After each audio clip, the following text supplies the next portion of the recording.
Hello everyone, welcome back to Ajith movie motives YouTube channel. నేను ఈ వీడియోలో రీసెంట్గా మన తెలుగులో ఆహాలో రిలీజ్ అయిన ది హంటర్ అనే ఒక క్రైమ్ థ్రిల్లర్ మూవీని ఎక్స్ప్లెయిన్ చేయబోతున్నాను. ఈ మూవీలో నందిత గారు ఒక ఇంపార్టెంట్ రోల్ చేశారు. చాలా ఇంట్రెస్టింగ్ గా ఉంటుంది మూవీ. లేకుండా బాడీస్ మాత్రమే దొరికితే పోలీసులకి, అది కూడా స్టేషన్ ముందే, హంతకుడిని ఎలా పట్టుకున్నారు, దీని వెనకాల ఉన్నది ఎవరు, ఇదంతా తెలియాలంటే మూవీ చూడాల్సిందే.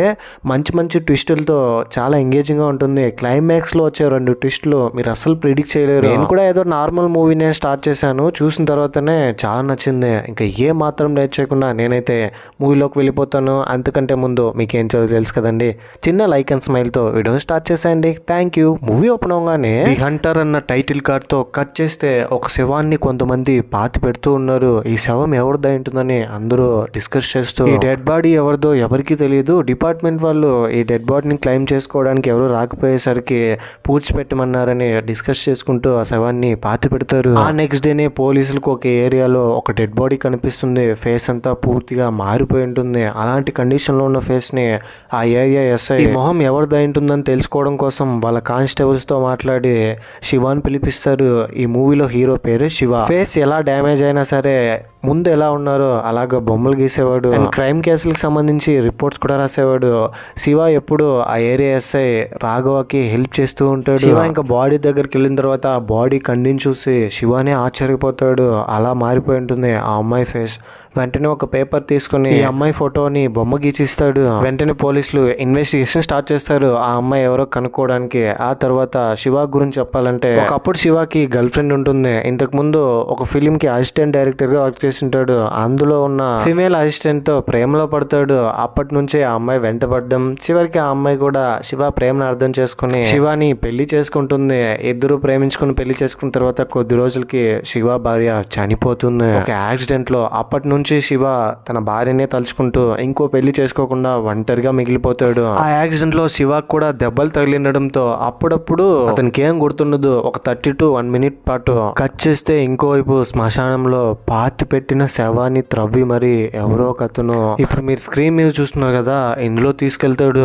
ఆ నెక్స్ట్ డే మళ్ళీ పోలీస్ స్టేషన్ ముందు ఒక బాక్స్ కనిపిస్తుంది. అందరూ భయపడి ఆ బాక్స్ లో ఏముందని చూస్తే ఒక బాడీ ఉంటుంది. ఫుల్ గా కాలిపోయి తల ఉండదు. ఇదంతా చూసి అందరూ ఆశ్చర్యపోతారు.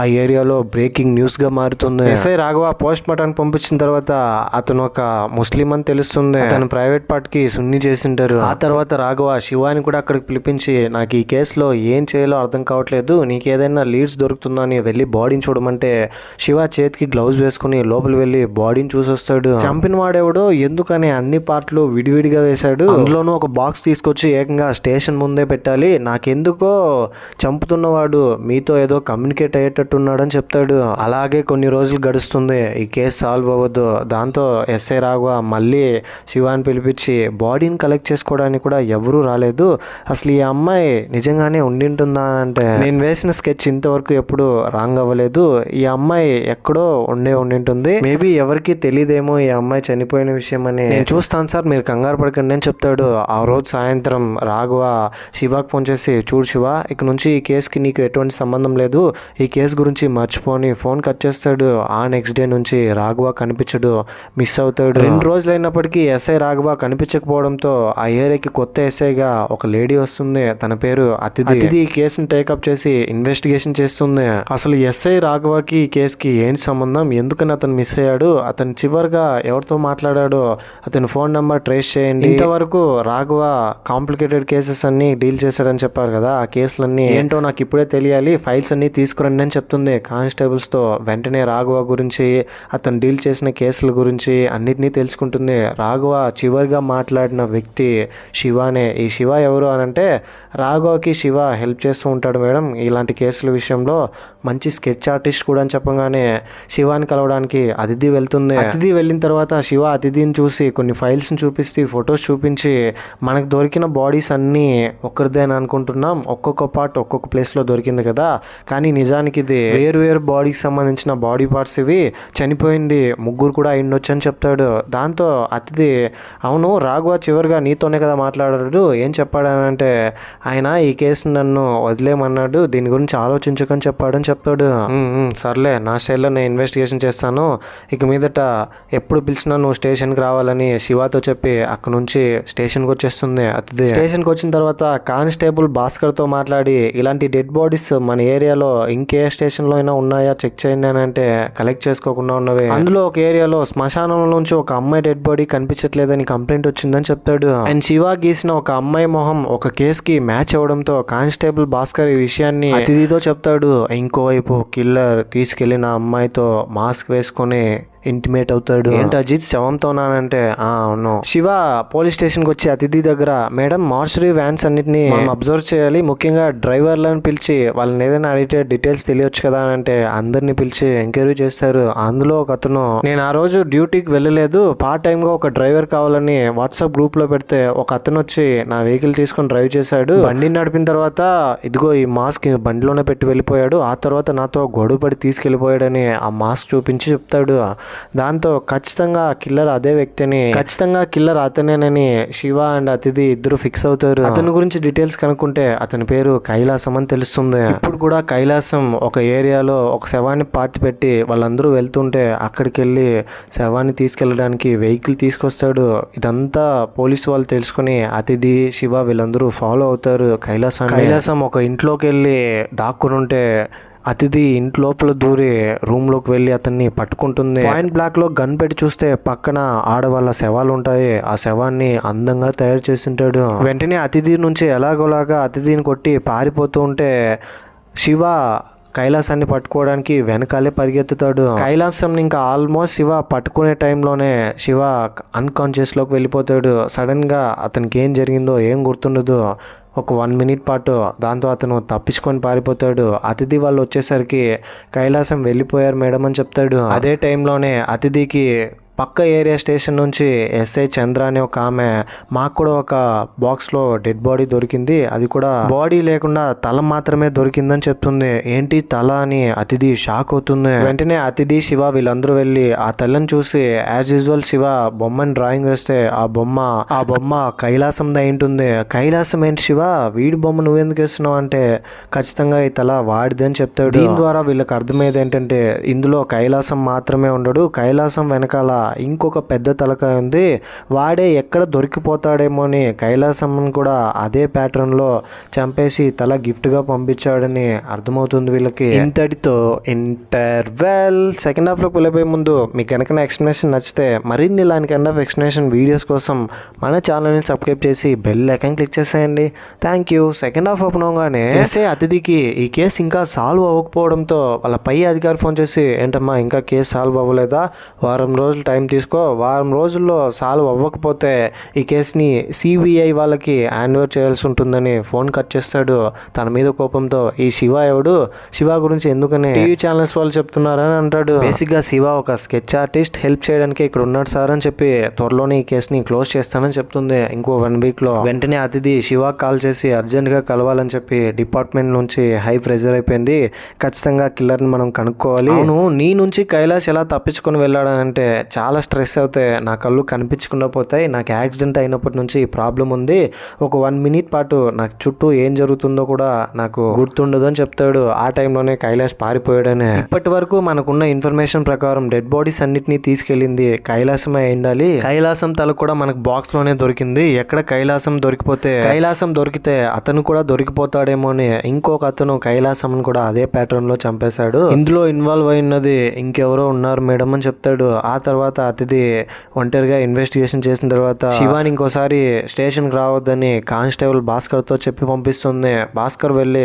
శివ దగ్గరికి, మేడం ఒంటరిగానే ఈ కేసును డీల్ చేస్తుందంట, నువ్వు స్టేషన్కి రానక్కర్లేదు, ఇక నుంచి ఈ కేసు గురించి మర్చిపోని మేడం చెప్పిందని కానిస్టేబుల్ భాస్కర్ చెప్తాడు. అదే టైంలోనే మొహానికి మాస్క్ వేసుకుని కొంతమంది వీళ్ళ మీద అటాక్ చేస్తారు. అయితే శివ వాళ్ళతో ఫైట్ చేసి భాస్కర్ని కాపాడుతారు. మన మీద దాడి చేసింది ఎవరు అయింటారని భాస్కర్ శివతో అంటే అదే తెలియాలని అంటాడు. అంటాడు. ఆ తర్వాత శివానే ఓన్ గా ఇన్వెస్టిగేషన్ చేసి కిల్లర్ ఎవరో కనుక్కుంటాడు.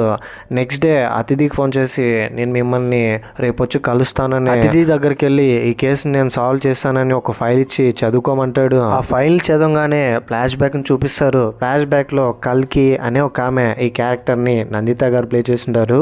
కల్కికి ఒక 12 ఏళ్ల కూతురు ఉంటుంది. కూతురు పేరు ఆదిని. ఒక హాస్పిటల్లో డెలివరీ నర్స్ గా వర్క్ చేస్తుంటుంది. కల్కికి తన కూతురు అంటే చాలా ఇష్టం. హస్బెండ్ ఉండడు. తల్లి కూతుర్లు ఇద్దరు ఒకే ఇంట్లోనే ఉంటారు. కల్కి ఒక రోజు కూతురుతో అమ్మా నేను ఇప్పుడు బాగానే ఉన్నాను కదా, ఎందుకని నువ్వు ఇలా ఎప్పుడు చూసినా డిసప్పాయింట్ అవుతూ నా గురించినే థింక్ చేస్తూ ఉంటావు అంటే, అమ్మా నువ్వు కూడా ఇంకో పెళ్లి చేసుకోవచ్చు కదా, ఎందుకని ఇలా ఒంటరిగా ఉంటున్నావు అని అంటుంది. దాంతో కల్కి నాకు ఆ పెళ్ళ అస్సలు వద్దు, నాకు నువ్వు ఉంటే చాలమ్మా, నీతోనే నేను ఇంకా సంతోషంగా జీవితాంతం ఉంటాను, అయినా నీకు నాన్న కావాలంటే చెప్పు, నా ప్రేమ సరిపోవట్లేదనంటే ఆదిని ఎమోషనల్ అయ్యి అలా కాదమ్మా నాకు నాన్న వద్దు, నువ్వు ఉంటే చాలమ్మా అని గట్టిగా చేసుకుంటుంది. వీళ్ళిద్దరి మధ్య బాండింగ్ రాక్ సాలిడ్ గా ఉంటుంది. ఒకరోజు ఆదిని వాళ్ళ స్కూల్ టీచర్తో గొడవ పడితే ఎందుకమ్మా గొడవ పడ్డావని కల్కి ఆదినితో అంటే, అమ్మా teacher good touch bad touch గురించి చెప్పింది, ముట్టుకోకూడని ప్లేస్లో ముట్టుకుంటే అమ్మకు చెప్పాలని, కానీ బాయ్స్ కూడా చెప్పొచ్చు కదమ్మా అక్కడ ముట్టుకోకూడదని అంటే, వెంటనే టీచర్కి ఫోన్ చేసి నా కూతురు చెప్పిన దాంట్లో తప్పేముందని చెప్పి గొడవ పడుతుంది. ఆ నెక్స్ట్ డేనే ఆదిని బర్త్డే ఉండడంతో అమ్మ ఏదైనా నాకు సర్ప్రైజ్ ప్లాన్ చేసావనంటే చెప్పు నీకేం కావాలని అంటే, నీ మొహానికి సర్ప్రైజ్ సెట్ అవ్వదులే అమ్మా, నేను ఒకటి అడుగుతాను రేపు కొనిద్దులే అని ప్రామిస్ చేసుకుంటుంది. రోజులాగానే ఆదిని స్కూల్కి వెళ్తుంది. కల్కి హాస్పిటల్కి వెళ్తుంది. హాస్పిటల్లో ఉన్న సమయంలో ఒక ఫోన్ కాల్ వస్తుంది కల్కికి, మీ అమ్మాయికి యాక్సిడెంట్ అయింది, హాస్పిటల్లో ఉంది, త్వరగా రండి అని. వెంటనే కల్కి ఫుల్ ఎమోషనల్ అయ్యి స్పీడ్గా హాస్పిటల్కి వచ్చి డాక్టర్ని కలిస్తే, చూడండి మీ అమ్మాయికి ఏం కాదు, కంగారు పడకండి, త్వరగా ఆపరేషన్ చేయాలి, ఎంత ఖర్చు అయినా హాస్పిటల్లో భరిస్తుందిలే, మీరు వెళ్ళి జీసస్కి ప్రే చేయండి అని. ఒక డాక్టర్గా ఇలా చెప్పకూడదు, కానీ మీ నమ్మకం మీది కదా, దేవుడికి దండం పెట్టుకుని రండి అని చెప్తాడు. దాంతో అక్కడ నుంచి కల్కి వెళ్ళిన కొద్దిసేపటికే ఒక ఫోన్ కాల్ వస్తుంది, మీ అమ్మాయి చనిపోయిందని. ఎంతో బాధతో ఏడుస్తూ కల్కి నా కూతురు చనిపోలేదు బ్రతికే ఉందని, జనరల్గా శవాలకి ఒక డ్రెస్ కోడ్ ఉంటుంది కదా, ఆ డ్రెస్తో ఆదిని బాడీ నుంచుంటే కల్కి వెళ్ళి అమ్మా లే అమ్మా రేపు నీ బాడీ కదా, నీకోసం గిఫ్ట్ తీసుకొస్తాను, నువ్వు ఏం అడిగినా నేను కొనిస్తానని చాలా ఏడుస్తూ ఎమోషనల్ అవుతుంది. సరిగ్గా అప్పుడే ఆదిని శ్వాస పీల్చుకుంటుంది. ఆదిని చనిపోయిండదు. వెంటనే డాక్టర్ అని గట్టిగా అరుస్తూ బాడీని తీసుకుని డాక్టర్ దగ్గర, నేను కూడా నర్స్నే, మా అమ్మాయి ఊపిరి పీల్చుకుంది, తను చనిపోలేదు, అలా ఎలా డిసైడ్ చేశారు చనిపోయారని. మళ్ళీ ఒకసారి చెక్ చేయండి అని అంటే, ఇది మీ హెల్యూజినేషన్ అయ్యుండొచ్చు, ఆ అమ్మాయి చనిపోయిందని మళ్ళీ డాక్టర్ డిక్లేర్ చేస్తాడు. నిజానికి ఆ అమ్మాయి అప్పుడు బ్రతికే ఉంటుంది, లోపల ఇప్పుడు చనిపోయి ఉంటుంది. ఈ హాస్పిటల్లో స్కామ్ జరుగుతుంది, నేను వెంటనే పోలీసులకి ఇన్ఫార్మ్ చేస్తానని ఆ ఏరియా ఎస్ఐ రాఘవ దగ్గరికి వెళ్ళి ఇన్ఫర్మేషన్ ఇస్తుంది. ఈ విధంగా నా కూతురు చనిపోకుండానే చనిపోయిందని చెప్పారు, అక్కడ ఏదో స్కామ్ జరుగుతుందని చెప్తే ఆ ఎస్ఐ హాస్పిటల్ ఓనర్కి ఫోన్ చేసి అతన్ని కలిసి ఒక డీలింగ్ మాట్లాడుకుంటాడు. సార్ మా కొడుక్కి ఒక ప్రాబ్లం ఉంది, వాడికి చనిపోయిన తర్వాత శవంతో ఇంటిమేట్ అయ్యే ప్రాబ్లం ఉంది, ఎలాగైనా ఇందులో నుంచి మీరే మమ్మల్ని కాపాడాలని అంటే, సర్లే నేను చూసుకుంటాను, మీరు డబ్బులు అరేంజ్ చేసుకోండి, లోపల ఉన్న బాడీస్ అన్నిటిని తగలబెట్టేయండి, అప్పుడే ఆ అమ్మాయి బాడీస్ అన్ని కాలిపోయింది కాబట్టి ఏ ఎవిడెన్స్ ఉండదు కాబట్టి ఏం చేయలేదు మనల్ని, త్వరగా పని చూడండి. హాస్పిటల్లో ఉన్న డెడ్ బాడీస్ అన్నిటిని కాల్ చేసి వాళ్ళే మళ్ళీ ఫైర్ ఇంజిన్ తీసుకొచ్చి ఆర్పుతుంటారు. ఇదంతా తెలుసుకున్న కల్కి చాలా ఎమోషనల్ అవుతుంది. తన కూతుర్ని పోగొట్టుకుందని బాధతో, ఇదంతా ఈ హాస్పిటల్ మేనేజ్మెంట్ వల్లే జరిగిందని కోపంతో రగిలిపోయి సూసైడ్ చేసుకుని చనిపోతుంది. ఇంతవరకు జరిగిందంతా ఫైల్లో ఎస్ఐ అతిథి చదివి శివ దగ్గరికి వెళ్ళి, అంటే మనకు దొరికిన బాడీస్ అన్ని నిర్మలా, సురేష్, అస్లాంది, కల్కి చనిపోతే ఇదంతా చేస్తున్నది ఎవరనంటే మీకు అందరికీ తెలిసింది కల్కి చనిపోయిందని. నిజానికి కల్కి చనిపోలేదు, తను బ్రతికే ఉంది అని చెప్తాడు.